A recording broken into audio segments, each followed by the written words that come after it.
ચિલો વડ શક્તિ તણો અને ચારણ ચૂકી જાત, ચિલો વડ શક્તિ તણો અને ચારણ ચૂકી જાત, તો જન્મી ન હોત જગતમાં એવી મઢડે સોનલ માત, કે જેને વ્રત લીધું વરુડી તણું અને દન દન દેવા દાંત, વ્રત લીધું વરુડી તણું અને દન દન દેવા દાંત, લેવાના હેવા નહીં માડી ધન ધન સોનલ માત.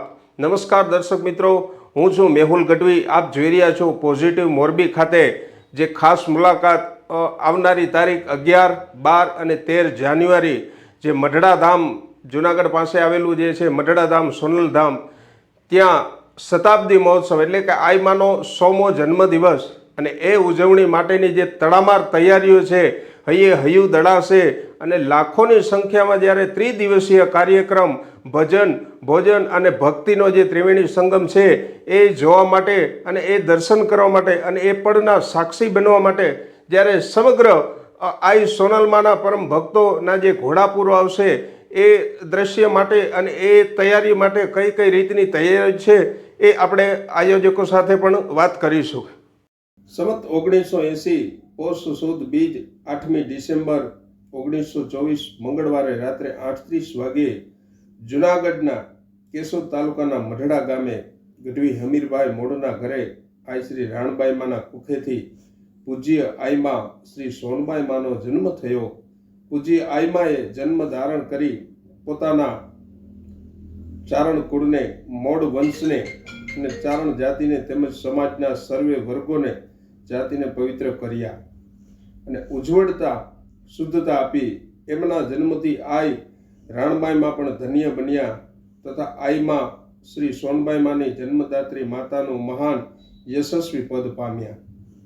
જુનાગઢથી માત્ર 30 કિલોમીટર દૂર આવેલ છે મઢડા ગામ. આ ગામમાં આઈ સોનલ માતાજીનું મંદિર આવેલ છે. 700 માણસોની વસ્તી ધરાવતું આ ગામ લાખો ભક્તોની આસ્થાનું પરમધામ છે.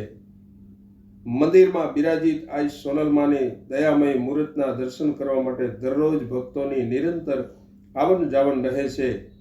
20 જેટલા વીઘામાં ફેલાયેલ આ મંદિર ભક્તના માનમાં વસતું પરમધામ છે. આઈ સોનલ માતાજીના દર્શન માટે દેશ પરદેશથી ભક્તો આવે છે. સોનલ માતાજીનો જન્મ આ જ ગામમાં થયો હતો. માતાજી એક સામાન્ય મનુષ્યની જેમ જ જન્મ લીધો અને સંસારમાં અનેક લોકોનું કલ્યાણ કર્યું છે. સોનલ માતાજીના ભક્તો દુનિયાભરમાં ફેલાયેલા છે. આ તમામ ભક્તો માતાજી પર અપાર શ્રદ્ધા ધરાવે છે. માતાજીના એક હુકમ વગર કોઈ કામ કરતા નથી. મઢડા ગામમાં છેલ્લા કેટલાય વર્ષોથી અહીં હરિહરનો સાદ પડે છે, એટલે કે સદાવ્રત ચલાવાય છે. કોઈ ભૂખ્યું જતું નથી અને કોઈના સંસારનો દુઃખ રહેતું નથી. સવાર સાંજ આ મંદિરમાં આરતી થાય છે. ભક્તો આરતીના દર્શન કરી અને ધન્યતા અનુભવે છે. આ ગામમાં સ્થાનિક લોકો પણ માતાજીની આરતીના દરરોજ દર્શન કરવા માટે આવે છે. માતાજીના દર્શન માટે તમામ જ્ઞાતિના લોકો આવે છે. શ્રી સોનલ માતાજીએ પોતાના જીવનકાળમાં માત્ર ને માત્ર પુરુષાર્થ જીવનમાં સત્ય, પવિત્રતા, સાદાઈ, સાત્વિકતા ને અગ્રસ્થાને રાખી ચારણ સમાજને એક કરવાનું અને વ્યસન મુક્ત કરવાનું સૌથી મોટું અભિયાન છેડ્યું હતું. તેમજ શિક્ષણની જ્યોત પ્રગટાવવા ચારણોના ગામે ગામ પ્રવાસ કરેલ તથા ચારણના વિદ્યાર્થીઓ માટે છાત્રાલય શરૂ કરાવેલ. ચારણ સમાજ પર આવી દિવ્ય આત્માને ધ્યાનથી સાંભળતા પોતાના જીવનમાં આઈ શ્રી સોનલ માતાજીના પ્રવચનોને અને વ્યાખ્યાનોને ઊંડા ઉતારતા.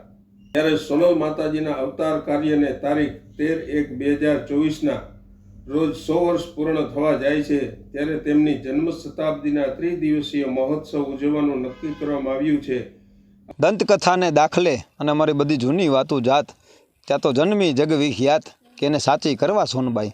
વાકદેવીથી ચાલુ થયેલી, આઈ આદિ આવડથી ચાલુ થયેલી જે ચારણી આઈ પરંપરા છે, આઈ તત્વ પરંપરા છે, એમાં હમીર બાપુ મોડ અને રાણબાઈ માની કુખે જન્મ લીધો આઈ શ્રી સોનબાઈ માએ તારીખ 8 1/1924 દિવસે એ જ્યાં હું ઊભો છું તે આપણું કલ્ચરલ ડોમ એટલે અહીંયા જે આયોજન જે થવા જઈ રહ્યું છે તે આ સ્થળ ઉપર થવા થઈ રહ્યું છે.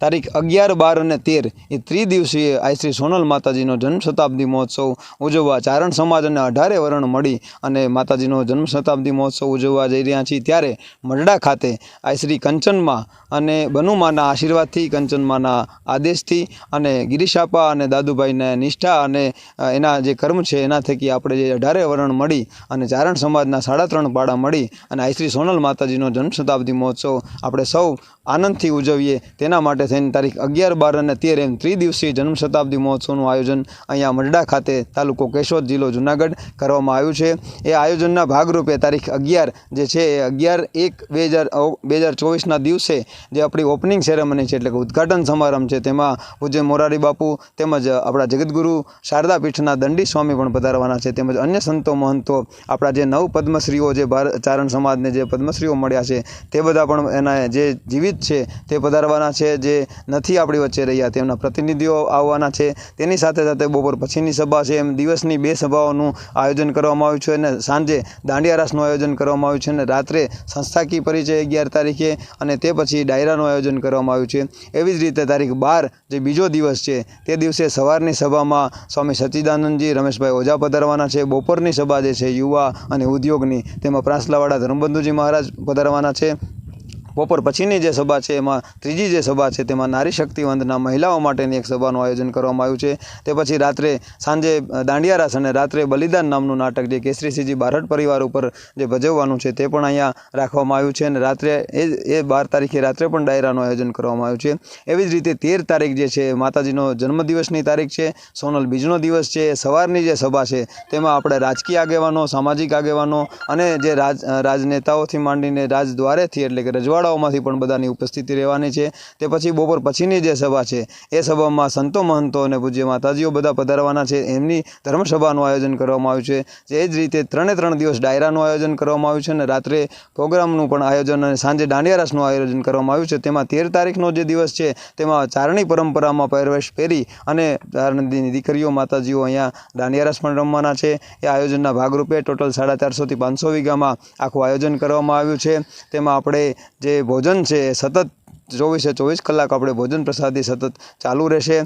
એવી જ રીતે જે સ્વયંસેવકો છે તો 4,500 થી 5,000 સ્વયંસેવકો અહીંયા કામે લાગવાના છે. તેમાં બજરંગદાસ બાપાના આશ્રમથી બગદાણાથી આપણે 1500 જેટલા સ્વયંસેવકો મળવાના છે અને સતત 18 વરણ અને ચારણ સમાજ મળી અને આ બીજનું આયોજન જે ત્રિદિવસીય આયોજન છે ઉજવવા મરડા ખાતે જઈ રહ્યા છીએ. ત્યારે આ બધા પધારો અને આખા ગુજરાતમાંથી, રાજસ્થાન, મધ્યપ્રદેશમાંથી ચારણો અને અન્ય ચારણ પરંપરાના જે જાણકાર માણસો છે જેમને ચારણોથી એટલો લગાવ છે એવા 18 વરણના સંતો મહંતો માતાજીઓ અને અન્ય નાગરિકો પણ અહીંયા પધારવાના છે. 13 તારીખે આપણા રાજ્યપાલ સાહેબનું કન્ફર્મેશન પણ આવી ગયું છે. ગુજરાતના દેવવ્રત આચાર્ય 13 તારીખે પધારવાના છે. એવી જ રીતે 3 દિવસનું જે આયોજન છે તેમાં સતત જમણવાર ભોજન પ્રસાદ ચાલુ રહેશે. જે મા સોનલ 18 વર્ણોની આસ્થાનું પવિત્ર અને પાવન ઝરણું પોષ સુદ બીજ માનો જન્મદિવસ સમગ્ર ભારત વર્ષના ચારણો અને 18 વર્ણ જેને મનાવવા થનગનાટ કરી રહ્યો છે એવા માના આ જન્મ શતાબ્દી મહોત્સવમાં ત્રિદિવસીય કાર્યક્રમમાં મઢડા ખાતે આગામી 11, 12 અને 13 જાન્યુઆરીના ભવ્ય આયોજન છે. સમગ્ર વિશ્વમાંથી જે આ પરંપરાને માને છે એ તમામ તત્વો ઉપસ્થિત રહેવાના છે. મા ભગવતી શક્તિ કે જેને 18 વર્ણો માટે, માત્ર ચારણો માટે નહીં પણ 18 વર્ણો માટે એક સામાજિક ક્રાંતિના જે પ્રણેતા છે એવી એમની એક છાપ છે સમગ્ર વિશ્વની માથે, સમગ્ર ભારત વર્ષની માથે. અને 18 વર્ણ જેને પૂજે છે એવી માં ભગવતી હોનલનો જન્મદિવસ છે, 100મો જન્મદિવસ છે. ત્યારે ચારણ સમાજ તો એને ઉત્સવો મનાવવા માટે ખૂબ ઉત્સાહિત હોય, પણ સમગ્ર જ્યારે જગત છે 18 વર્ણ છે એને પણ એવડો ઉત્સાહ છે. અને મઢડાના આંગણે 450 વીઘામાં આવડું મોટું ભવ્ય આયોજન થયું છે. પૂજ્ય ગિરીશાતા, કંચનમાં તથા તમામ આયોજકો સમગ્ર ભારત વર્ષના જે આ પરંપરાના માનનારા જે વ્યક્તિઓ છે એમને આમંત્રણ પાઠવે છે. ત્યારે હું પણ કહું કે માં સોનલનો જન્મદિવસ છે, 100મી જન્મ શતાબ્દી છે અને આવડું રૂડું ભવ્ય આયોજન છે. ત્યારે સર્વ મઢડા પધારે અને માના દર્શનનો લાભ લે. એમના પવિત્ર પાવન ઝરણું છે ભક્તિનું, એ ભક્તિ પરંપરા, એ આય પરંપરા જેના કારણે ચારણોની પરંપરા વર્તમાનમાં ઉજળી છે. એમાં સોનલના જન્મદિવસે એમાં શતાબ્દી મહોત્સવ નિમિત્તે સૌ પધારે અને માના સાનિધ્યમાં સાથે મળી અને એના છોડવો માનું આરાધન કરે, એમના આશીર્વાદના ભાગીદાર બને એવી સૌને પ્રાર્થના છે. જય માતાજી. મારું નામ હિરલબેન છે ને હું માતાજીની એક બે કડી સરજ સંભળાવવા માંગીશ. સૂતા ઉઠતા ને બેહતા હોનલ જપતા તોળા જાપ ઘટમાં મુને ગુંજતી હોનલ મઢડા વાળી અમા ઘટમાં મુને ગુંજતી હોનલ મઢડા વાળી અમા પાખ મને દીદી હોત તો હોનલ નીતમાં મઢડે જાત પાખ મને દીદી હોત તો હોનલ નીતમાં મઢડે જાત દલડું મારું દલખે હોનલ દર્શન તારે કાજ એવું દલડું મારું દલખે હોનલ દર્શન તારે કાજ ધન છે મઢડાની ધરતી ને એવા ધન છે હમીર બાપ ધન છે મઢડાની ધરતી ને એવા ધન છે હમીર બાપ ધીડલી થઈને રમતી આંગણ એવી હોનબાઈ જેવી બાળ ધીડલી થઈને રમતી આંગણ હોનબાઈ જેવી બાળ. આઈ સોનબાઈમાના જીવનની વાત કરીએ અને આઈ સોનબાઈમાના જે સામાજિક ક્રાંતિ, શૈક્ષણિક ક્રાંતિ અને કુરિવાજો નાબૂદી માટેનો જે આઈમાનો પ્રવાસ હતો અને એ સમાજના પ્રવાસ દરમિયાન એમના જે 51 આદેશો આઈમાએ જે આપ્યા છે અને એ આજે પણ ચારણ સમાજ માટે જોવા જઈએ તો જ્યાં આદેશો જ્યાંનું પાલન થાય છે ત્યાં કળિયુગ રૂપી અંધકાર પ્રવેશ નથી કરી શકતો. એના માટેની એક નાની ઝાંખી કરીએ કે સતવાદી ચારણ બનો કાઢો કુટુંબ કલેશ, સતવાદી ચારણ બનો કાઢો કુટુંબ કલેશ, છોડો વ્યસનો ચારણો આઈ સોનલ આદેશ. આવા જે 51 આદેશો આઈમાના હતા અને એ જ આદેશો અને એ જ આઈમાના જે જીવન અને જે આદેશો હતા એને જે ચારણ સમાજે અને 18 વર્ણે જે ઝીલી અને જે જીવનો માટેના જે એમના આદેશો હતા એમને અનુસર્યા છે એનું પરિણામ આજ સમગ્ર સમાજમાં જોવા મળી રહ્યું છે.